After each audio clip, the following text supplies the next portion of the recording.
Alright, this is my review for the movie The Girl with the Dragon Tattoo, and I'll just get it out of the way. This was a great movie. This is a fantastic movie. But it's one of those movies where you're going to watch it one time, and that's it. You're not going to want to watch it again. And to me, it's kind of, to me, it's similar for a movie I've seen. It's kind of like Schindler's. It's where it's a fantastic movie, very well put together, but, Schindler's List is a very depressing movie. This movie was kind of depressing, and it was really fucked up too. And I'll say that's the one thing about this film. If you're a squeamish person, you should not watch this movie because it gets pretty bad at times. Um, and it's okay, and I have no problem with that. I've been desensitized by the internet, but my biggest problem with that was there was one part in particular, one like subplot that was only like in the first 40, 45 minutes of the movie that really kind of pissed me off because it didn't really feel like it needed to be there. And that was the subplot with Lisbeth, who is the girl with the dragon tattoo, and her guardian. And first off, it makes no sense because I know she doesn't have parent or, her mom we don't see until the very end. Her dad we don't see at all in the movie except in a flashback. But she's like in her mid 20s or something. She's like 24, I think they said. Why does she need a guardian? That makes absolutely no fucking sense whatsoever. And then it gets even more fucked up because she needs. Apparently, her old guardian had a stroke, and now her new guardian's so really strict, and she needs money. And the only way she can get money is if she like sucks his dick or stuff like that, other sexual acts. And then it gets really fucked up when he starts like raping her, and then she records it, and then she gets revenge by tasing him, knocking him out cold, then stripping him naked, sodomizing him with a dildo, forcing him to watch the tape of her getting raped, and then tattooing on his like chest that he is a sadist and rapist pig. That's fucked up, and that's like the most fucked up part of the movie. At least I think so. And again, I wouldn't have minded it so bad, except for the fact that it's never really brought up again.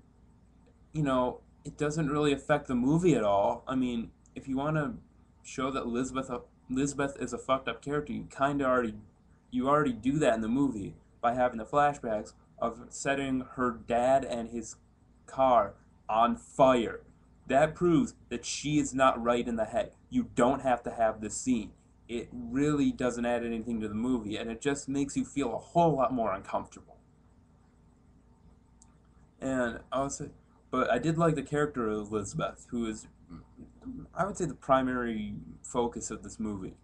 And what I liked about her is that you don't know anything about her. You don't know anything about her past. You know that she's like a computer hacker, and that's how she meets up with whatever the guy's name is, I forget. The guy who's trying to figure out Harriet's disappearance or who murdered her. And she's a great character because we don't know much about her. We only see that she's like, she's a strange girl. She has like the black flock of seagulls haircut, all these like, rings on her ears and nose and all that shit. The big, large ass dragon tattoo on her back. Out of nowhere, she just sleeps with the researcher guy, and she's just kind of this enigma. You don't really know anything. And I understand that there are, sequels to this. There's the girl who played with fire and the girl who kicked the corn. Ugh. The two sequels to this, the girl who played with fire and the girl who kicked the hornet's nest.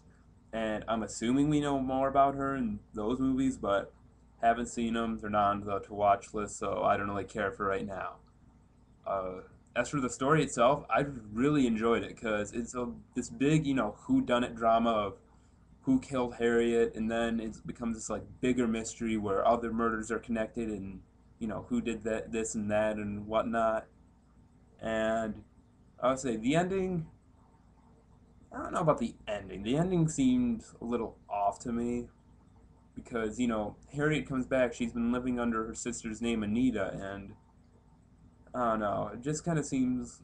I don't know. It just didn't seem right. Like you think Anita would at least tell like the old uncle, the one who's looking for Harriet, hey, she's all right. Don't worry, she's not dead. At least, tell him that she's alive. But instead, no, it's just, I don't know. The ending just seemed a little off to me. But aside from that, this definitely was a great movie. I'd give it about a 9 out of 10. I definitely would recommend it. It's a little long, it's about 2.5 hours or something like that. And if you're squeamish, I would probably stay away from it because there are a lot of not really gory scenes, but like I said, there are a lot of like really creepy scenes, like the one I mentioned about the raping and all that, and especially near the end when they find out who the murderer is. But if you're not a squeamish person, I would definitely check it out.